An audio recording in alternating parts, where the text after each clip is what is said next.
équipe. En tout cas, merci d'être venu sur le plateau de NCI 360 pour donner ce témoignage, M. Moreau. Je rappelle que vous souhaitez en tout cas que le cas de vos jumeaux, partis trop tôt, bien trop tôt même, soit un cas d'école en Côte d'Ivoire afin qu'un tel drame ne puisse se reproduire encore une fois sur notre sol. Merci beaucoup d'être venu à NCI 360. Docteur Aboubacar Siddiq Bakayoko, vous êtes le président du syndicat national des médecins privés de Côte d'Ivoire. Réaction à cette affaire? Par rapport à cette affaire, je voulais réitérer, comme l'ont fait mes prédécesseurs, mes condoléances au couple Moreau et également m'attrister comme tout citoyen ivoirien. De plus, en tant que professionnel du secteur de la santé, il faudrait que vous puissiez savoir que quand nous avons à prendre en charge, comme disait tout à l'heure Maïmouna, nous avons à prendre en charge des personnes, la première des satisfactions, c'est leur guérison. Alors, quand l'affaire doit se terminer par un décès, un double décès comme cela, on ne peut être qu'attristé et véritablement peiner. Vraiment, nous prions le Seigneur qu'il puisse lui donner, le fortifier, donner la force de pouvoir reprendre ses activités et puis, pourquoi pas, refaire encore d'autres tentatives pour avoir une progéniture. Absolument. Monsieur Pamouti, est-ce que vous avez l'impression que nos centres de santé sont déshumanisés? Merci beaucoup, M. Ali, de nous avoir fait appel à ce grand rendez-vous et de partager avec vous et avec la population l'ensemble des préoccupations du secteur santé. Je voulais vous dire que, à l'instar de la santé et de tous les emplois de Côte d'Ivoire, il y a des insuffisances. Mais il y a aussi des forces et des faiblesses dans tout ce que nous faisons faire. Lorsque j'ai écouté le camarade, le président tout à l'heure, qui a indexé l'État dans la prise en charge de la population en Côte d'Ivoire, oui, on peut dire qu'il y a des insuffisances. Mais n'oublions pas aussi l'effort fait par l'État pour prendre en charge la population. Nous allons entrer dans le débat. Mais je pense qu'aujourd'hui, au niveau de la santé, lorsqu'on parle du taux de décès de la mère et de l'enfant en néonatologie, aujourd'hui, sur 100 000 naissances, il y a 645 décès. On voit au moins l'effort que la sage-femme, le facteur santé fait pour donner naissance aux gens. Et il peut arriver qu'il y ait des échappatoires dans la prise en charge. Nous condamnons ceux qui interviennent dans ces situations douloureuses en n'usurpant les gens qui viennent demander la santé. Mais nous pensons que ces émissions pareilles peuvent nous permettre d'améliorer le système de la prise en charge sanitaire en Côte d'Ivoire et de lui permettre d'être performant. D'accord. Alors, dans tout pays, il y a la politique sanitaire, il y a la vision des gouvernants, des décideurs, mais il y a aussi et surtout les hommes qui animent le système sanitaire. En Côte d'Ivoire, on reproche à nos personnels de santé d'être plutôt orientés, focus sur le gain, sur l'argent, plutôt que sur la préservation de la vie de l'homme. Vous qui êtes personnel de santé, est-ce que vous avez ce sentiment? Est-ce que vous n'avez pas l'impression, souvent, en voyant l'attitude de certains de vos collègues, de vos collaborateurs, que ces jugements, ces stéréotypes qu'on vous colle sont fondés, docteur Bakayoko? Moi, vous savez, c'est un peu la façon de penser de la majorité de la population. Mais comme je le disais tantôt, c'est très difficile en tant que professionnel de santé, surtout en tant que médecin d'abord, qui, après avoir prêté serment, dans son cadre professionnel, d'être en face des malades et puis être en train de penser qu'est-ce que je gagne sur le malade, quel revenu ça me fait. Qu'est-ce que l'institution pour laquelle je travaille gagne? Non, je ne crois pas. Je ne crois pas. Le médecin est guidé, et c'est même ce qui lui est inscrit dans le code de déontologie, est guidé d'abord par le souci, et c'est l'article 2 qui le dit, de prendre en compte la santé et le respect de la vie humaine. C'est d'abord la préoccupation du médecin. Maintenant, vous savez, vous parlez du système de santé. Le système de santé, d'ailleurs, repose sur le fait de donner des soins, mais également le fait de payer ces soins. Comment est-ce qu'on garantit le financement du système de santé. Tout part de là. Les gens, avant moi, le président Koumou l'a dit, tout à l'heure, l'intervenant l'a précisé, il y a un mécanisme à mettre en place pour que, pour le citoyen, les coûts de santé ne lui reviennent pas très cher. Lorsque ce mécanisme est mis en place, chacun reste dans son canevas de travail. Le médecin viendra donc pour faire ses prestations médicales. Les paramédicaux feront le leur. Et il ne sera pas au médecin de dire va chercher les médicaments, va chercher à payer les consommables pour que je puisse faire mes soins, puisque tout est en ordre. Malheureusement, quand ce mécanisme-là n'est pas totalement mis en place, on se trouve à voir le professionnel en train d'entrer dans des considérations administratives parce que derrière, ce n'est pas le gain qui l'intéresse, mais c'est d'avoir les outils pour pouvoir faire ses prestations.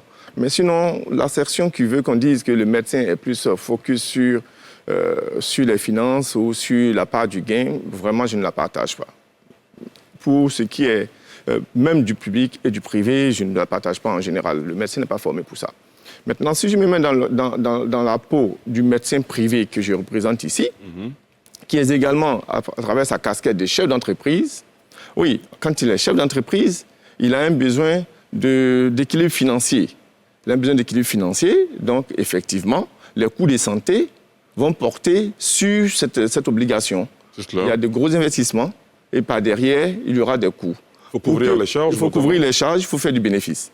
Pour que les coûts puissent être équilibrés, pour que les coûts puissent être rabaissés, ou plutôt pour répondre à la question de comment réduire ce fossé d'inaccessibilité des structures de santé à cause des soins, mais il ne faut pas laisser la partie juste aux seuls acteurs qui sont les professionnels du secteur privé.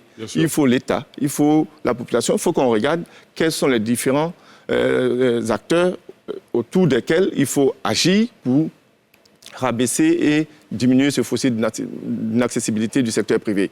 Mais là, on a énormément de propositions que nous avons eu à faire déjà aux autorités précédentes. On en fera également à celle qui vient d'arriver. On pourra en discuter sur ce plateau. Bien sûr. Élisée ? Ok. Je voudrais déjà remercier le docteur. Je pense qu'il faut qu'on puisse centrer en fait le débat. La problématique n'est pas forcément, moi je le dis honnêtement, la problématique ici posée, surtout en s'appuyant sur le cas du couple Moreau, n'est pas forcément dans la question du financement des soins, mais c'est plutôt dans la formation, le professionnalisme et la capacité des agents même qui sont habilités à produire le soin, à prendre en charge les patients. Parce que là, aujourd'hui, ce qui est reproché généralement au personnel soignant, c'est pas qu'on ne va pas payer. Je pense que ce débat, il est largement dépassé. On l'a fait il y a 20 ans, il y a 30 ans en arrière, il y a 15 ans. On le fera toujours et je pense que dans 10 ans, on continuera de le faire. La question de payer les soins. De toute façon, le citoyen s'arrangera, trouvera les moyens de payer ses soins. Mais quand il vient et que celui même qui lui demande de payer les soins, il a réglé le soin, mais qu'il n'est pas pris en charge comme il se doit, c'est là la problématique en fait. Est-ce que ce n'est pas une question d'insuffisance de formation des personnes même qui sont habilitées à produire ces soins-là, ou bien ça ne repose pas sur la problématique même je dirais de la certification de la qualité même des soins et du personnel en fait. Parce que sinon si c'est le financement, de toute façon moi quand je vais au CHU, on me dit que je dois payer, je sais que les soins qui seront faits là-bas ne sont pas gratuits. Ça je le sais, j'en suis conscient. Je prends mon malade, je prends mes moyens, je vais. Mais quand je finis de régler la question du bulletin et tout ça, et qu'il est question maintenant de prendre en charge mon patient, et que cela n'est pas fait, ou cela n'est pas fait dans les normes, c'est là que se pose le problème. Si on vient qu'il n'y a pas d'argent, on peut dire, bon, certainement que l'État n'a pas affecté suffisamment d'argent. Mais quand l'argent est là, et que l'argent ne fait pas ce qu'il doit être fait dans la prise en charge, le patient, il se pose des questions, le parent du patient, que nous sommes citoyens usagers, on se pose des questions. Aujourd'hui, la situation qui est passée, sur laquelle on se base aujourd'hui pour lancer le débat, c'est vraiment de ça qu'il s'agit. Est-ce que vous ne pensez pas, vous, en tant qu'agent de santé, qu'il y a un problème fondamental de formation à la base, ou bien de management, de coaching de vos équipes? Pour être honnête. En d'autres termes, est-ce que les personnels de santé sont bien formés, personnel médical, personnel paramédical, enfin tout le personnel qu'on trouve dans les hôpitaux, aides-soignants, infirmiers, médecins et tout le reste? Oui, on ne peut pas rejeter le fait qu'il y ait besoin de formation.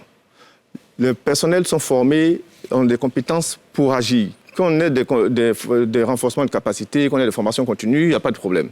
Mais je donne une anecdote. C'est une préoccupation qui m'a été présentée ne serait-ce qu'hier. J'étais allé rendre visite à des amis, ils m'ont présenté leurs préoccupations. Ils accompagnent leur nièce pour une intervention chirurgicale au CHU, c'était à Trècheville.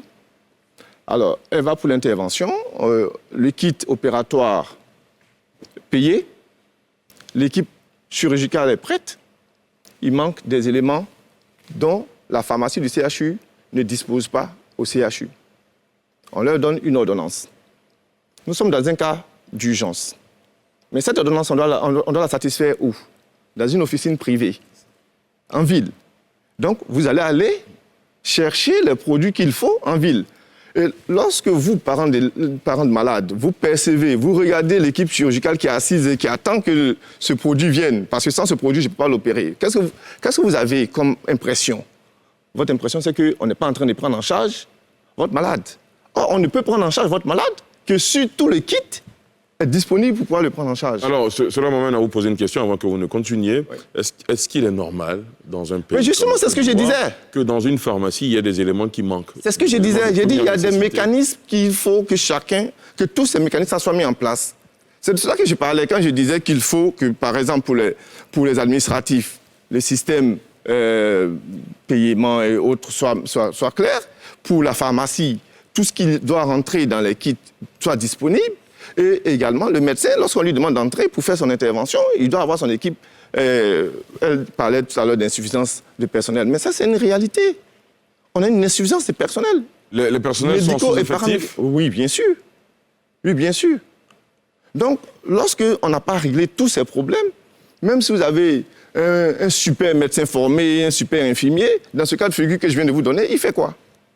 Il fait quoi s'il n'a pas ce matériel dont il a besoin? Donc, il y a toute une série d'acteurs qui doivent avoir, je vais dire, leurs actions revues et, comme il disait, certifiées. Parce qu'on peut pas, c'est pas normal que dans un kit, il manque un élément capital pour une intervention. Alors, ça c'est le système. Je vous prends au mot. Dans ces kits-là, enfin, Mme Fofana, Monsieur Kwamouti, vous nous direz, il est reproché souvent au personnel de santé, excusez-moi de l'impertinence de l'expression, mais c'est ce qui est reproché par certains, que dans les hôpitaux, on vende les médicaments ou certains éléments des kits en question. Donc là encore, on rejette la faute sur le personnel de santé. Justement, là, ce sont des accusations qui sont fondées ou pas du tout, selon vous? Ça amène à un problème de communication et d'organisation. Professionnelle. De communication, je dis bien de communication. Bon, allons-y sur la communication déjà. La communication, c'est quoi? Quand moi, État, je dis aux populations que lorsque vous arrivez en salle d'accouchement pour une césarienne, la césarienne est gratuite. Pour moi, usager, quand j'arrive, elle est totalement gratuite. Je ne paye rien. C'est ça. Ça veut dire que le kit doit être complet.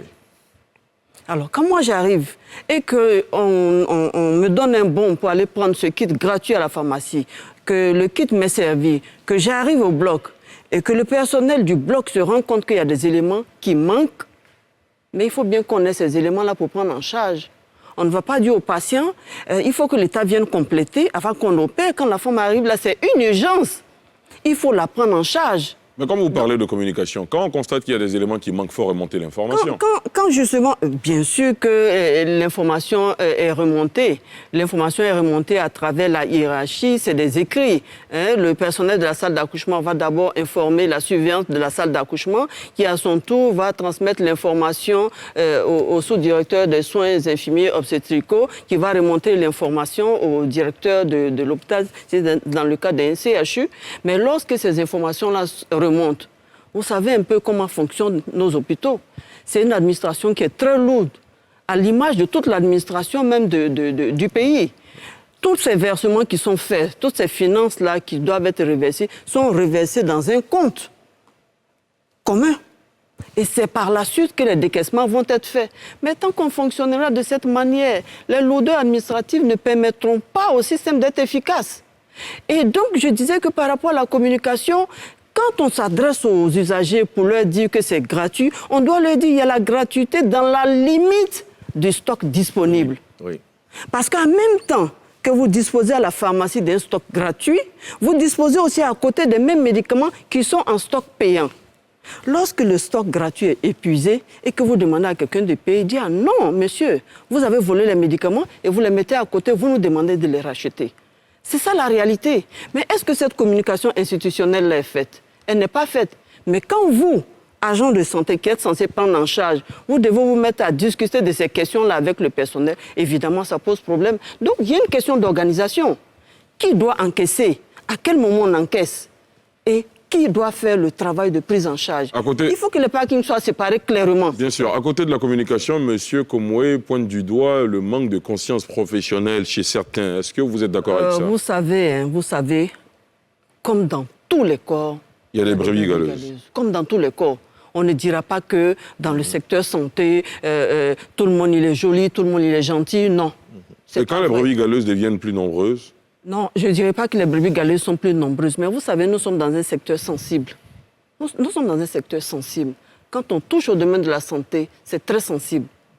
Ce n'est pas la même chose que lorsque vous rendez à la mairie, vous avez besoin d'une copie d'extrait de naissance, vous avez besoin de cette copie dans l'urgence, et au lieu de 2 000 francs, peut-être vous allez payer 5 000 francs pour avoir rapidement la copie. Ou bien on vous dit non, non, non, le signataire n'est pas là, vous devez revenir le lendemain. Vous allez ruminer votre désagrément, vous rentrez chez vous. Mais quand il s'agit de sauver une vie immédiatement, mais écoutez, les gens ne sont plus très, très attentifs. Les gens sont plus très, très attentifs. En ce moment-là, on a besoin de choses concrètes. On a besoin de choses concrètes. Ce n'est pas en ce moment que vous allez expliquer que oui, bon, voilà, on devrait avoir tel matériel. Non, on ne l'a pas.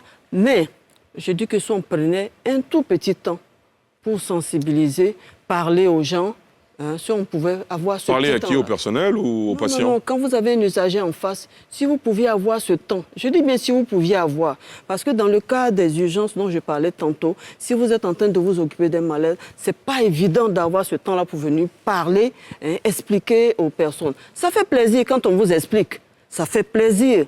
Moi, j'ai eu la chance de gérer je vais dire quoi, une unité d'hospitalisation, mais quand les patients arrivaient pour leur contrôle et que je les faisais asseoir après avoir obtenu les résultats, pour leur expliquer de quoi il s'agit, quelle est la pathologie, quel est le pronostic à long terme, comment est-ce qu'ils doivent s'organiser pour prendre en charge leurs patients, comment ils doivent s'impliquer. Mais je vous assure, ils sont contents, ils sont fiers. Mais ce n'est pas tous les jours que j'arrive à le faire. C'est pour ça qu'on parle de prise en charge. C'est pas, non. Mais c'est d'ailleurs une Elle est aussi psychologique. Ça fait pas, oui, bien sûr. Ça fait partie de la prise en charge. Ça fait partie, mais encore faudrait-il qu'on ait suffisamment de temps à consacrer 30 minutes à une seule personne, alors qu'il y en a plusieurs qui attendent et qui se plaignent. Parce que c'est ça la réalité. Vous avez suivi tout à l'heure M. Moreau, je dis c'est vraiment dommage ce qui lui est arrivé. M. Moreau avait besoin que le pédiatre descende. Mais le pédiatre est en train de poser un geste médical, d'urgence aussi. Une vie en voilà une autre. Est-ce qu'il pouvait laisser cet enfant-là pour descendre automatiquement? C'est ça aussi la réalité.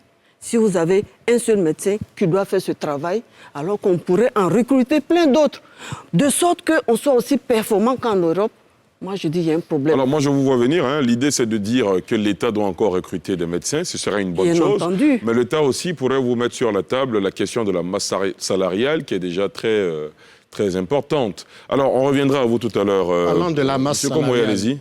Pourquoi nous pointons toujours l'État du doigt? Pourquoi c'est nous, organisations de défense des droits des consommateurs, nous pointons toujours l'État des doigts? Ce n'est pas l'État qui recrute le personnel et les forme. D'abord leur formation et puis leur recrutement.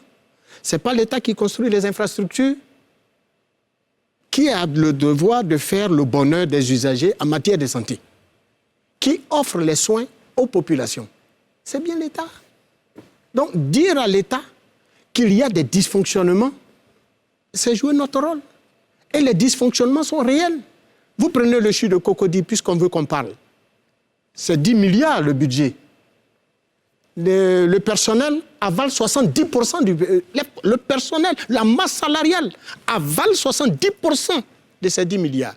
Et seulement 1,5 milliard sont affectés à la maintenance, à l'entretien de l'équipement. Vous trouvez ça normal? Quand vous prenez... Non, j'arrive. Vous allez revenir. Mais, et puis, je peux aller plus loin. Oui. Puisque nous avons tous travaillé sur la loi relative à la réforme hospitalière. Le docteur Bakayoko et ma sœur Maïmouna ne pourront pas me dire le contraire. J'étais bien à tous les ateliers, séminaires, pour porter la voix du mécontentement, des angoisses, des peines, des souffrances des populations dans nos centres de santé. Nous demandons tout simplement que l'État fasse ce qu'il a à faire, en construisant des centres de santé dignes de ce nom, en mettant dans les centres de santé le personnel nécessaire à la prise en charge des patients.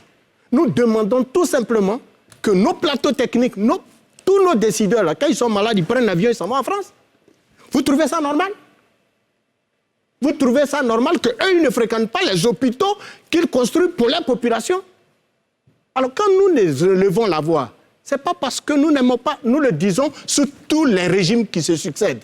Et ce que nous disons, c'est bon pour l'Ivoirien qui est au nord, qui est au sud, qui est au centre et qui est de tous les partis politiques. Nous parlons de consommateurs. Il n'y a pas d'ethnie, il n'y a pas de religion, il n'y a pas de parti politique. C'est l'Ivoirien en un mot. Alors donc, ne pensons pas surtout que nous indexons l'État, mais c'est l'État qui fait mon bonheur. Moi, en tant que responsable d'organisation de consommateurs, quand je suis en face d'une telle situation, ce qui me préoccupe, c'est de savoir qu'est-ce que l'État a fait, parce que moi, je paye mes taxes et mes impôts à l'État.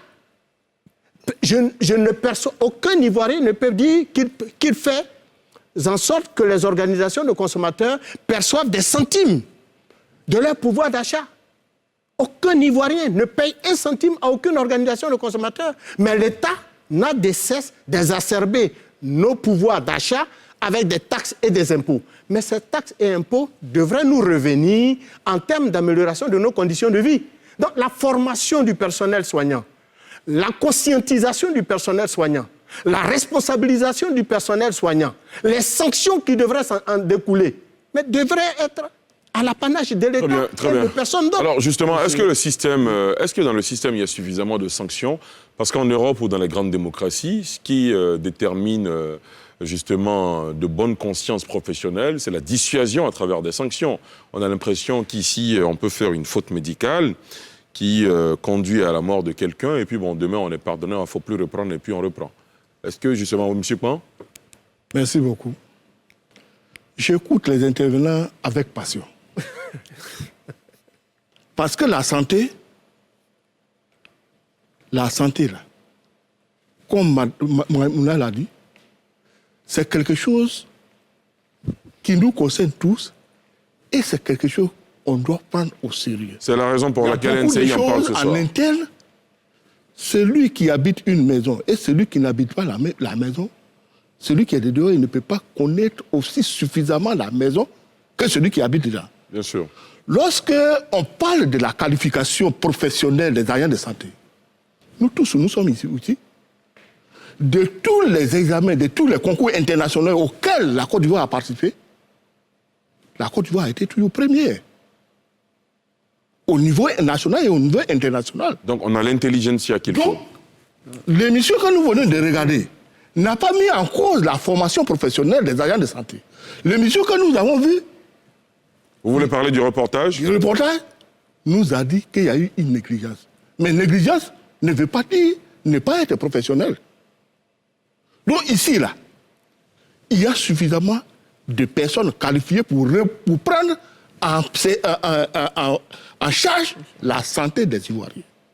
C'est ce que je veux. En Côte d'Ivoire,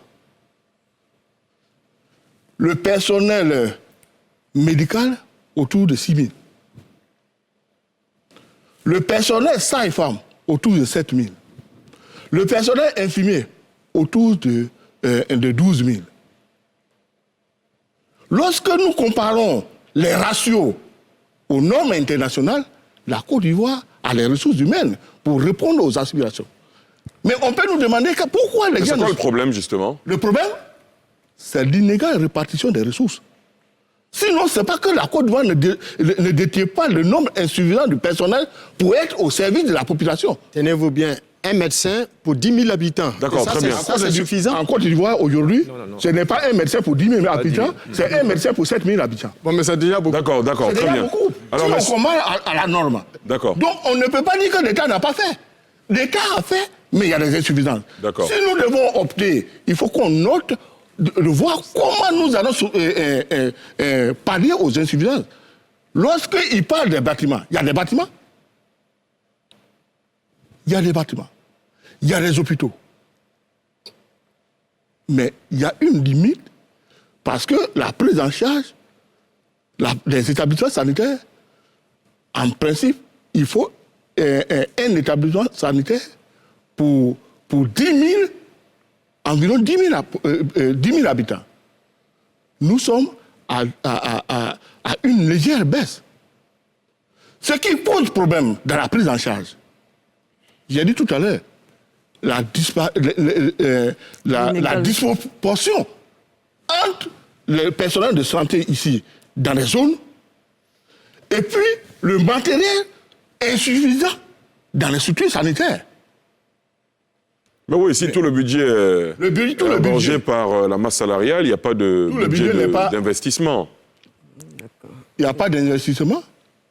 Si, il y a des investissements, mais il y a des investissements limités. Nous ne sommes pas venus pour défendre l'État. Mais quand quelqu'un a fait quelque chose, il faut le tirer. Absolument, on est tous d'accord. Et puis ce qu'il n'a pas fait, tu dis, il n'a pas fait. Très bien. Je sais que la population, le personnel de santé existe, et existe bien, et au nombre suffisant. Nous devons tout faire pour que ce personnel-là soit au service de la population et en nombre équitable. D'accord, très bien. Alors, Élisée Bolobo, vous voulez réagir? Ce sera juste après cette petite pause.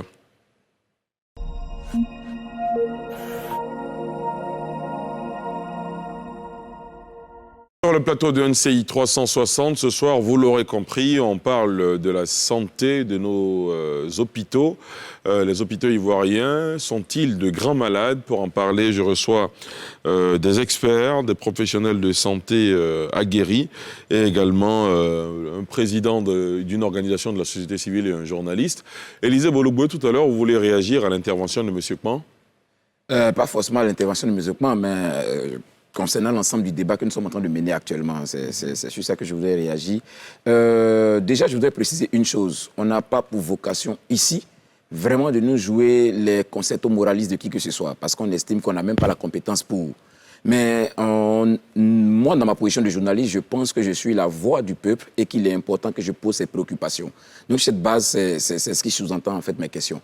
Là, j'ai entendu un peu tout ce qu'a bien pu dire les professionnels du secteur. C'est clair qu'aujourd'hui, la tâche n'est pas aisée dans la mesure où on n'a pas un des acteurs principaux, qui est l'État ou le gouvernement, dont la présence ici aurait vraiment permis au débat d'avancer. Mais comme je le dis tout de suite, il y a une chose qu'il ne faut pas perdre de vue. Autant on est unanime que tous les secteurs d'activité rencontrent des difficultés, des problèmes, autant il est important qu'on puisse relever que tous les secteurs d'activité n'ont pas la même importance et la même sensibilité de la matière sur laquelle chaque secteur travaille. Nous sommes en train de parler de santé, nous parlons de vie humaine. Exactement. Préservation, sauvegarde de vie humaine. Ce qui est différent de celui d'un professeur qui juste donne des connaissances. Je ne méprise pas, c'est important ce qu'il fait. Mais vous convenez avec moi que même si je dois être privé de connaissances, mais préserver ma vie, le choix est tout de suite fait. Préserver ma vie. Donc nous comprenons tout de suite la sensibilité de ce secteur. Vous êtes sans ignorer qu'aujourd'hui, ce qui est le plus décrié par la plupart des usagers, je le dis, ils l'ont si bien dit, les compétences. J'ai été même surpris il y a quelques semaines de voir qu'en Côte d'Ivoire, on a même des spécialistes qui sont même rarissimes même en Occident, dont on requiert les services régulièrement, mais en Occident, des spécialistes aguerris. J'ai été même surpris de savoir que cela existe en Côte d'Ivoire. Mais le problème, c'est l'accueil. Je vous dis toujours, quand un patient arrive dans un centre de santé, avant de recevoir pour moi, le premier soin qu'il reçoit, c'est l'accueil. Comment est-ce qu'il est reçu? La manière dont il est reçu suffit déjà pour que 20% de son mal même lui soit ôté. Mais quand on arrive, qu'on n'a pas d'interlocuteur, ou bien que la personne qui nous reçoit n'affiche pas ce sentiment de compassion qui devait réellement l'animer, Mais bien au contraire, il y a un mépris, une indifférence totale. C'est ça que nous décrions en fait au niveau. souvent d'injures. Et vous, les professionnels, aujourd'hui, on est devant la nation. C'est une mission qui est vue par la nation. Est-ce que, honnêtement, assis là, vous pouvez nous dire qu'à ce niveau, il n'y a aucun reproche à faire, que vous pensez que vous êtes au top niveau, à ce niveau? Ça, c'est un premier point. Secondo, est-ce que, assis devant l'État aujourd'hui, vous pouvez nous certifier que vous avez un process d'évaluation en votre sein qui permet à votre niveau de savoir si les soins et les services que vous apportez répondent effectivement à l'attente de la population? Je pense que je l'ai dit tout à l'heure, sauf si on n'avait pas bien suivi. Je l'ai dit tout à l'heure. Il y a un problème de temps. Vous évoquiez tout à l'heure un problème de temps. Vous disiez, par exemple, que 2 dames qui sont chargées de s'occuper de 4 lits n'ont pas le temps nécessaire pour rassurer chacun des malades. Voilà. Donc, je le disais tout à l'heure que dans toute corporation, on a forcément des brebis galeuses. Ça, je l'ai dit tout à l'heure. Mais ça ne fait pas de ces brebis galeuses-là le maximum de la population qui est chargée des soins au niveau de nos structures hospitalières. Mais je vous ai dit aussi que nous sommes dans un secteur sensible. Le fait qu'on soit dans un secteur sensible, c'est sûr que même si vous avez fait 10 bonnes actions, la 11e mauvaise action sera publiée, aura plus de retentissement. Et vous savez, aujourd'hui, avec le développement des réseaux sociaux, dès que vous dites bonjour à quelqu'un, ce n'est pas évident que la suite ne soit pas enregistrée. Voilà. Donc, il n'est pas évident, dans nos structures sanitaires de pouvoir avoir ce personnel-là qui va se charger de faire en même temps l'accueil, en même temps les soins, et surtout si nous arrivons dans des structures d'urgence comme les CHU. Bien entendu, dans les autres structures périphériques, on pourrait faire l'organisation. Mais même au niveau des CHU, pourquoi on n'aurait pas de services d'accueil? On pourrait avoir des services d'accueil qui reçoivent déjà l'usager qui arrive et pour lui indiquer ce qu'il a à faire, pour l'écouter, le rassurer déjà et pour pouvoir l'orienter. Parce qu'il faut pouvoir être bien orienté aussi, sinon à un certain moment, vous êtes irrité. Quand vous arrivez, comme dans le cas de M. Moreau, quand on vous envoie aux urgences de gynéco, quand on vous dit non, allez-y plutôt en salle d'accouchement, vous arrivez en salle d'accouchement, on vous dit retournez aux urgences de gynéco, ça veut dire qu'il n'y a pas eu quelqu'un pour accueillir. Parce que s'il y avait eu quelqu'un pour accueillir, la personne aurait pu dire, sur la base du bulletin, que cette dame qui vient d'arriver porte une grossesse de 26 semaines et qu'en l'état actuel des choses, une grossesse de 26 semaines, c'est aux urgences gynéco qu'on la reçoit et non en salle d'accouchement. Ça, c'est de 1. S'il y avait eu un service d'accueil, et si après le personnel qui est en charge avait eu le temps de communiquer suffisamment, on aurait pu dire à cette dame et à son mari qu'en l'état actuel de la technologie en Côte d'Ivoire, une grossesse de 26 semaines, surtout quand le col est déjà ouvert, n'est pas viable. On aurait pu par la suite les rassurer en leur disant qu'à la prochaine grossesse, il faut aller plus tôt à l'hôpital, il faut faire plus de consultations prénatales parce que plus on attend, plus il y a des risques d'avoir des problèmes. On aurait pu dire tout cela. Donc et on aurait pu que ça n'existe pas en fait. Non, en l'état actuel des choses, au moins à partir de 28 semaines, on peut espérer prendre en charge des prématurés. Non, je dis bien on peut espérer. En fait. J'arrive. Je dis bien on peut espérer prendre en charge des prématurés. Au moins à partir de 28 semaines.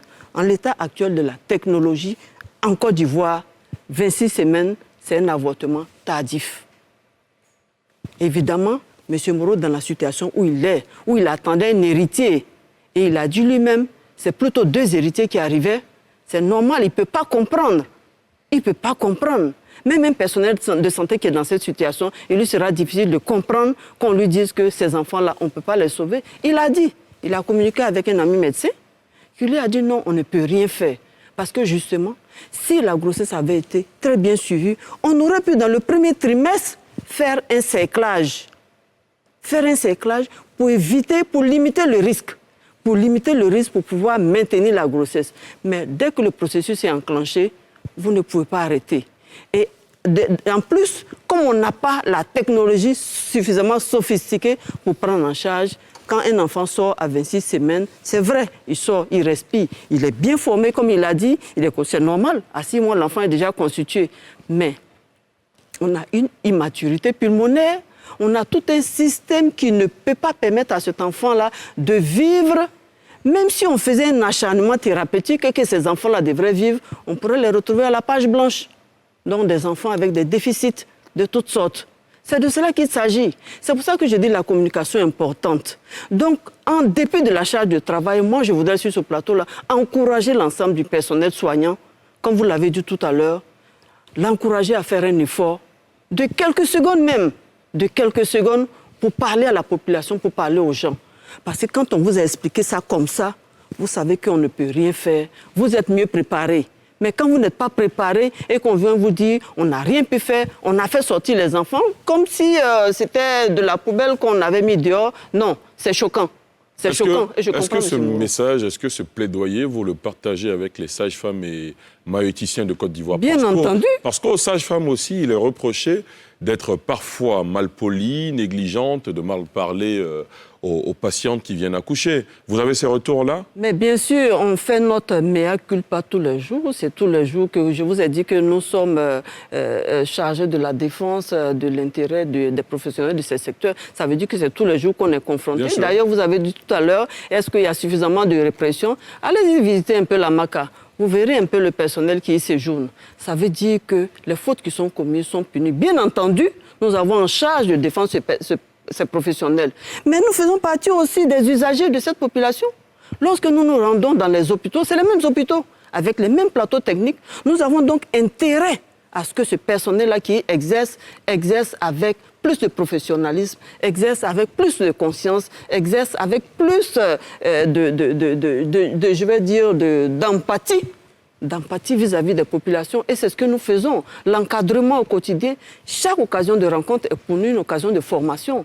Pour dire aux gens, c'est vrai, la charge de travail est très pressante, la charge de travail est élevée, mais on doit faire un effort surhumain parce que justement, on se retrouve face à des personnes en difficulté qui ont besoin d'entendre des choses positives, que des choses positives. Et ça, vraiment, on s'y est engagé résolument, on le fait. Et je crois que c'est peut-être l'occasion de dire qu'on doit, avec l'aide de tous ces influenceurs que nous voyons sur les réseaux sociaux, peut-être essayer de mieux développer cette communication-là, cette sensibilisation autour de la question pour que les populations pour lesquelles nous sommes formés soient plus fières de nous. Et ça, je pense que y a-t-il un processus de suivi et évaluation, comme je l'ai posé tout à l'heure comme question? Au niveau des syndicats, un système de suivi et évaluation des compétences, au niveau notamment des sages-femmes, des services des agents. Oui, mais bien sûr, on a une direction des ressources humaines. On a une direction des ressources humaines et on a aussi toute une organisation dans la formation, le recrutement d'abord à la base, puis la formation et ensuite lorsque le personnel est déployé sur le terrain. Mais j'avoue que ce processus-là n'est pas très performant. Et d'ailleurs, même nous réclamons, et je crois que M. Kobo l'a dit tout à l'heure, on a de la chance. Le ministre qui vient de partir a vraiment compris que nos structures de santé étaient de grands malades et nous avons décidé de soigner nos structures. Avec là-dedans, tout ce qu'il y a comme ressources humaines, tout ce qu'il y a comme système de prise en charge. C'est d'ailleurs pourquoi la réforme hospitalière a été adoptée et depuis 2019. Et si aujourd'hui nous haussons le ton, c'est justement pour que cette réforme hospitalière, à travers les décrets d'application, puisse voir le jour effectivement. Parce que la réforme prévoit en même temps tout ce qui sera droit du patient, tout ce qui sera cadre de collaboration entre le personnel de santé et les populations. Il faut vraiment que cette réforme-là puisse être rapidement appliquée pour qu'on voit tous les avantages qu'on va pouvoir tirer. Parce qu'on prévoit la mutualisation de tous les services, on prévoit la mutualisation des moyens. Et donc, une structure comme le CHU sera rattachée à d'autres structures périphériques, de sorte qu'il y ait une véritable collaboration, de sorte qu'on puisse avoir même cette comment on va dire ça, cette possibilité pour le gestionnaire de la structure de santé de pouvoir financièrement et administrativement avoir cette liberté de mouvement, cette liberté de gestion, d'administration, de management. Donc on vise vers la qualité des soins, la qualité de la prise en charge, et c'est seulement à travers la mise en œuvre de cette réforme, comme je le disais tantôt, que nous allons pouvoir véritablement faire face aux demandes croissantes des populations. Et c'est normal que les populations en redemandent davantage. Très bien. Docteur Bakayoko, est-ce que les problèmes qu'on retrouve dans les centres de santé publics, on les retrouve aussi dans les centres de santé privés? Pas vraiment. Pas vraiment, justement, quand Élisée Boulou disait tout à l'heure qu'il y a des problèmes d'accueil, vous savez que nous, on a une obligation, non seulement une obligation de moyens en tant que médecin, mais on a une obligation de résultats. J'imagine bien un centre de santé privé ou une structure de santé privée qui accueille mal, qui injurie ses clients. C'est clair qu'il va tout de suite perdre de la clientèle, donc il va fermer. Donc ça, vraiment, il peut en exister. Je n'ai pas la science infuse, mais c'est rare. C'est rare. Je pense que l'accueil dans le secteur privé est beaucoup plus attentionné. C'est d'ailleurs notre obligation également. Et également le temps dont parlait Maïmouna tout à l'heure, ma soeur Maïmouna tout à l'heure, pour pouvoir expliquer au malade et lui donner quelques informations, qui est d'ailleurs son droit. Hein? Le malade a droit à l'information sur sa santé, mais j'imagine bien ce n'est pas le même nombre de clientèles que nous avons dans le public et dans le privé. Donc le temps que moi je peux prendre en consultation avec un malade, je ne peux pas l'avoir quand je faisais ma formation de spécialité au CHU, je n'avais pas le même temps avec mes différents patients. Donc c'est clair qu'on n'a pas vraiment les mêmes problèmes, mais on a des problèmes. Mais ce n'est pas ceux-là. Quels sont-ils vos problèmes? Alors, vous savez, on a parlé tout à l'heure de l'intérêt du secteur de la santé. Tout de suite, tout le monde a dit c'est un secteur particulier. Mais ce volet particulier, il faut qu'il se manifeste. Comment est-ce que nous le mettons en exergue? On a parlé de l'insuffisance, je le dis et je le répète, l'insuffisance du personnel dans le secteur de la santé. Je donne juste des chiffres. Nous avons 25 millions d'habitants, c'est ça? Avec 8500 médecins à peu près. Donc au ratio, ça va faire à peu près un médecin 4000 habitants. Si nous prenons l'exemple d'un pays où il y a beaucoup d'évacuations, la Tunisie, ils sont à 15 millions d'habitants pour 25 000 médecins. Le ratio, c'est 700, un médecin pour 700 personnes à peu près. Donc, si on prenait les ratios internationaux, c'est un médecin pour 1000 habitants. Donc, nous sommes déjà largement au-delà des ratios internationaux. Maintenant, quand vous prenez le secteur privé de la santé, nous avons fortement besoin de certains spécialistes qui émanent du public. Non seulement parce qu'il n'y en a pas assez, de deux, parce que le secteur privé de la santé représente quand même 40% de l'offre de soins. 40% de l'offre de soins, mais il y a une chose qui est importante à signaler, c'est quand même la locomotive en matière de plateaux techniques de pointe. Malheureusement, le journaliste, la presse, les médias, comme on le dit, préfèrent mettre en avant le train qui arrive en retard plutôt que le train qui est à l'heure. Vous ne venez pas souvent voir ces qualités qu'il y a. En matière de cardiologie interventionnelle, dans toute l'Afrique subsaharienne, c'est la Côte d'Ivoire. On a au moins 3 structures qui le font, une au public, 2 au privé.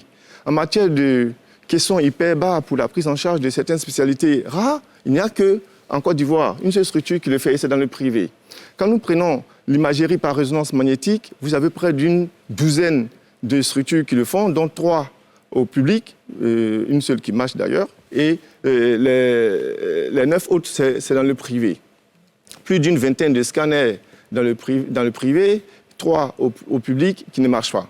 Donc, bref, en matière de locomotive, pour les plateaux techniques, c'est le privé. Mais quels sont ces professionnels-là qui vont faire marcher ces équipements et ces plateaux techniques? C'est ceux que nous avons dans le public. Nous sommes donc dans une situation où il y a une double pratique. C'est vrai que la réforme hospitalière est intéressante, mais dans le volet qui parle du partenariat public-privé, nous, au secteur privé, on n'est pas d'accord avec ce qui est prévu.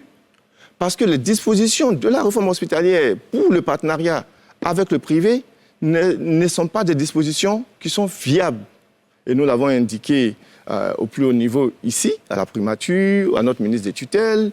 Et, bon, bref, il n'y a pas eu grand changement.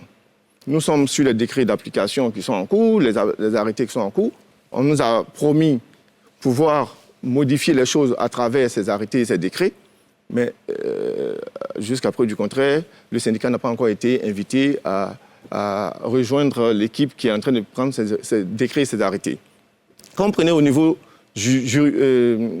comment on appelle ça, juridique fiscal, vous savez, les impôts, l'État les utilise, comme disait Marius Comon tout à l'heure, pour financer ses infrastructures, mais également pour orienter sa politique sociale.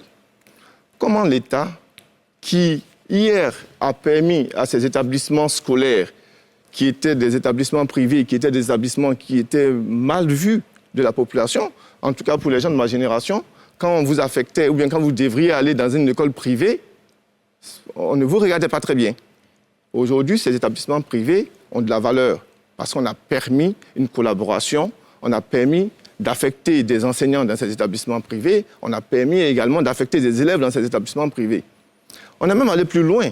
Quand vous prenez la disposition fiscale par rapport à la patente, l'État a prévu dans le Code général des impôts à l'article 280 de faire une exonération des patentes aux établissements privés, même aux journaux, aux entreprises d'édition de presse. Enfin, on parle de vous ce soir. Non, oui, ça vous comparez. Ça veut dire que ça, c'était des priorités pour l'État. Bien sûr, bien sûr. Alors, lorsqu'on dit que la santé est une priorité et que ces éléments fiscaux qui peuvent être des éléments d'allègement qui permettront donc à la population d'avoir accès à nos établissements ne sont pas pris, je me demande, c'est quoi donc cette priorité? Lorsqu'il y a eu l'avènement de la Covid, on prend tout de suite des dispositions pour faire des exonérations fiscales afin de pouvoir faire venir du matériel et des consommables pour pouvoir prendre en charge les malades vivant de Covid. C'est donc parce que c'est important de faire des exonérations fiscales. Il y a eu une directive qui permet de faire venir du matériel sans droit de douane, sans taxe fiscale. Malheureusement, cette directive-là, elle a été mise en œuvre seulement en 2012. Elle permet donc d'avoir des équipements sans TVA. Au même moment, lorsque vous devez prendre ces équipements chez vous, dans vos établissements, l'administration fiscale vous demande toute une série de matériel à fournir et de pièces à fournir pour pouvoir avoir accès à l'exonération. Du coup, beaucoup de médecins sont obligés de payer le matériel avec des taxes. Ça réjaillit sur le prix des prestations.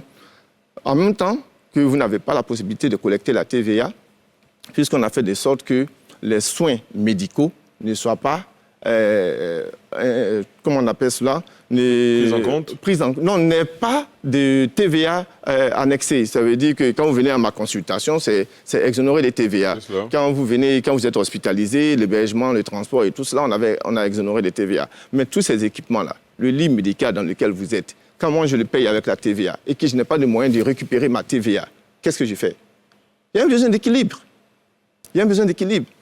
Lorsque nous parlons de partenariat public-privé, quand vous quittez Korogo, vous quittez Ferkessé, Dougou, quand vous rentrez sur Abidjan, c'est jusqu'à Boaké que vous allez avoir le premier scanner.